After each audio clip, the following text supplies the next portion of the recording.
Welcome to the Reddit Chronicles. Today, we will be reading from Malicious Compliance. Our first post is by Interesting Cake. Inflexible employer only giving me 25 cents per kilometer traveled in my personal vehicle. Infinite fuel cheat activated. I used to work as a computer technician. My employer was very stubborn during the hiring process and clearly said that I would be using my own vehicle and would be paid no more than 25 cents for each km traveled. Well, now I didn't argue with him at all. I said that that is a fair price and I'm eager to start. What he didn't know was that I had a moped and that I carried all my tools in my backpack. 25 cents per kilometer traveled would not only cover my work costs, but all of my personal costs too. I went on a lot of mountain drives on the employer's wallet. Speaking of which, I was surprised how pleasant life is when you have infinite kinetic energy. Our next post is by Costuming Mom. Because I missed the bus, I have to walk to school, so be it. Some setup of the scene. This would have been back in the mid-1970s. I was in elementary school. I don't remember what grade age, but that school was 1st through 3rd, so I was somewhere between 5 and 8 years old. Although I remember starting to dislike school because of being bullied by classmates in 2nd grade, so it was more likely 2nd or 3rd grade, age 6 to 7. I was expected to do my morning routine, get up, dressed, breakfast, and walk to the bus stop entirely on my own. The bus stop was about 500 feet or 1/10 of a mile away, and around a sharp corner at the end of the route. This meant that while there was a chance I could see the bus go by if I was running late and on my way, but because of the angles involved, there was little chance the driver could see me if I was late, so they wouldn't know to stop and wait for me. I don't remember if I was dragging my feet or just got up late that morning, but by the time I got to the bus stop that morning, it was too late. The bus had come and gone without me. In the past, when this happened, I'd sadly walk back home, tell my mother, and she'd drive me in. But for some reason this morning she decided that it wasn't happening. I don't know if she was trying to teach me a lesson or just had enough or what, but she told me that I had to walk. No, she wouldn't be coming with me. A young girl, about 6 or 7, walking about a 2-mile route alone. I was terrified. There were few sidewalks, mostly just dirt paths worked into the side of the road, if that. Plus, due to elements that I now know are not good for a child to go through, by this time, I definitely had issues doing anything wrong in the eyes of adults around me, so I had this additional fear of anyone seeing me on this walk of shame. So I made sure no one saw me. If I saw any vehicle coming, I'd hide. I couldn't handle the thought of anyone witnessing this. I walked and walked and walked. It felt like forever, but I walked the entire way, and I finally got there and walked into the office to report my tardiness. It turns out that my mother had not intended me to actually do that. She had called the school to have someone come and meet me on the route. Not that she said anything about this to me. The bus driver had gotten back into her bus and drove the route they thought I'd have taken, and then when she didn't see me, she then got into her personal car and did it again and again, trying to find me. Multiple people were sent out to look for me, but again, in my mind, I couldn't allow anyone to see me in this shame, plus I was old enough to know about stranger danger and was scared about that too. I absolutely was not going to let anyone find me. I think they were actually on the phone to the police when I walked in the office door. As for fallout, I'm sorry, but I can only speculate based on other memories. My mother would have been chastised by the school for not telling me to expect someone to be looking for me to offer a ride. I would then have been punished, yelled at, spanked, grounded. Because my mother could never handle being wrong, so it had to be my fault. I don't remember ever having to do it again though. Our next post is by Mech Paul. You want to have girls over all the time, okay, have it your way. The setup. I have a 2-bedroom house. I decided that I wanted to rent out the other bedroom in the house to make some money on space I wasn't really using after COVID. So I fixed up the place really nice. The tenant gets private semi-attached bathroom. Bathroom is actually outside the bedroom, but I put up drapes between the bedroom and bathroom so tenant can walk between without me seeing.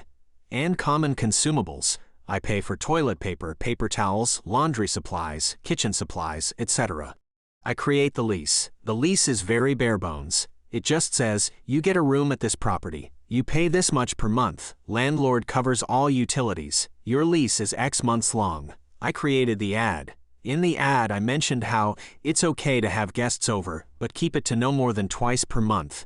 I did not put this into the lease agreement. You can see where this is going. I do a showing for a prospectee. I tell him the guest policy and he seems just fine with it. I do the rest of the showing and all seems grand. He signs the lease agreement and moves in.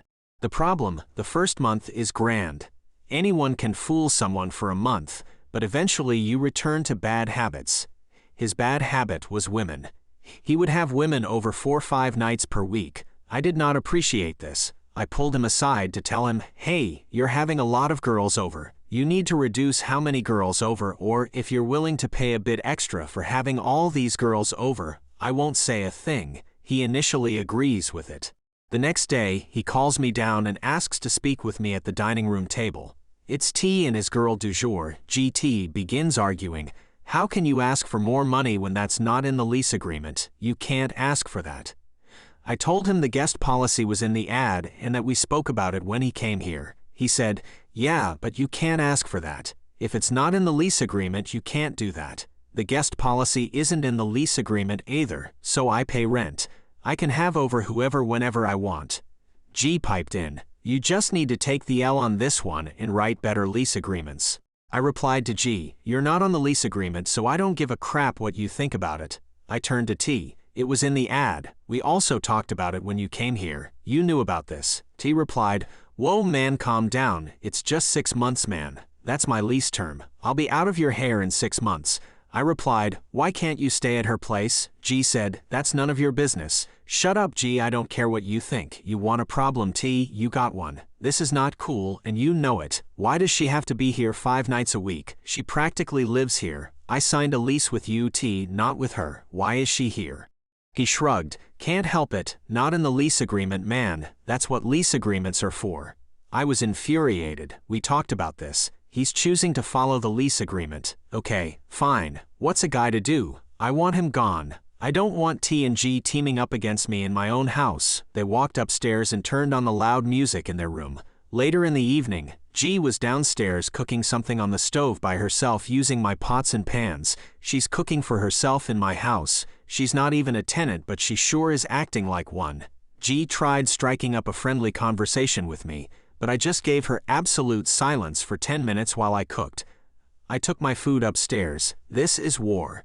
I'm going to follow the lease agreement to the letter. If I advertised a feature in the ad but it wasn't in the lease agreement, that thing is gone. The compliance every day, I took something away. I first started by removing all the common consumables from the house. He texted me later, man, you removed all the consumables? You need to come down on the rent. I replied, not in the lease agreement. He said, it don't got to be like this. I removed the drapes between his room and the private bathroom. I took away the chairs for the dining room table. I then shut off the clothes washer and dryer. Circuit breakers were in my room, and left taped up the location of a local laundromat. I also became an absolutely filthy roommate. I didn't clean anything. I left bags of garbage wherever I felt like. I never cleaned the kitchen and left the sink full of dishes. Please man, can you clean up? No. I had maid service, canceled that. I informed him of the change. Can you come down on the rent, man? Not in the lease agreement. You agreed to a rental price. Come on. I turned off the breaker to the stove and left out a wall outlet single pot electric plate for him to use. I turned off the microwave. Not in the lease agreement either. I actually started feeling bad for him. G started coming around less and less as I made the living situation worse and worse. Finally, he texted me, do you want me to move out? I replied, yes. When are you leaving my house? He said, end of the month. You'll let me break the lease? I replied, of course. He left at the end of the month. I had my house back. I made for sure to make my next lease agreement way more specific about everything. Our next post is by Two-Faced Hoods. Fine, I'll follow the rules to the book and go home with pay. So now I've left my old job, I feel like I can finally share this story. I drive trucks, and I was doing job which just wouldn't get done if everybody followed all the red tape. It's kind of the place where you sign all of the paperwork stating you'll do it this way, but the reality is, you can't. But that's fine, because the paperwork is there just to protect the company from legal recourse. Now, I'm not saying we all did dangerous stuff, but it was just little things that made your work a little easier and more efficient. Well, all of a sudden the company started to enforce every policy. What really annoyed me, though, was that you never knew which policy they had decided to start enforcing until you got asked to see a manager and told you were being put on performance review because you had been observed on CCTV. What was more annoying was the supervisors would report you for something petty, but then the next day be asking you and expect you to do something that was far more dangerous and risky than the thing they reported you for. Things like, you'd be reported and put on performance review for leaving your keys in the truck for a few minutes on Tuesday, but then on Thursday, you'd be expected to use a tail lift in a public area with people walking under the lift with a 1-ton pallet on it. This despite the fact the company policy states that tail lifts should only be used outside of store opening hours. So I started to follow the rules explicitly. My daily hours went from being around 10 to around 12 or 13, but my ultimate FU came when they decided all PPE had to be signed out by upper management. Before this change, they had a cupboard full of stuff like gloves, high-vis jackets, and most importantly for this story, steel toe cap boots. If you needed something, you just asked a supervisor and you'd have a new pair of boots within a few minutes. Well, on a Friday, I noticed my boots had broken and the sole was separating from the boot. I left for work on Saturday morning, telling my wife that I would probably be coming home because I knew upper management only worked Monday to Friday, so no new PPE could be provided. Sure enough, after showing the supervisors and manager on duty my boots, they couldn't get me any. They spent about an hour trying to find me some, but eventually told me I would have to go home without pay. I told them that I've turned up to work and that I'm willing to work, but it's the company's responsibility to provide their staff with PPE and that it isn't my fault if they can't provide any. After a while of refusing to back down, the manager went to go call someone in the legal department. He returned saying I would be sent home for the weekend with full pay and some new boots would be provided to me on Monday. What's more, one of the supervisors told me that I should tape the boot up with tape and that if I didn't, he'd report me to upper management. I also put in a grievance about this conversation and said supervisor was suspended from duties involving other members of staff. Thing is, before the company started to get petty, on Saturday morning, I would have just set off for work 30 minutes earlier and got some cheap boots myself on the way to work, but they honestly eroded any goodwill I had left and I was past the point of caring. I had a nice weekend, though. Thank you for listening to the Reddit Chronicles. Follow for more content.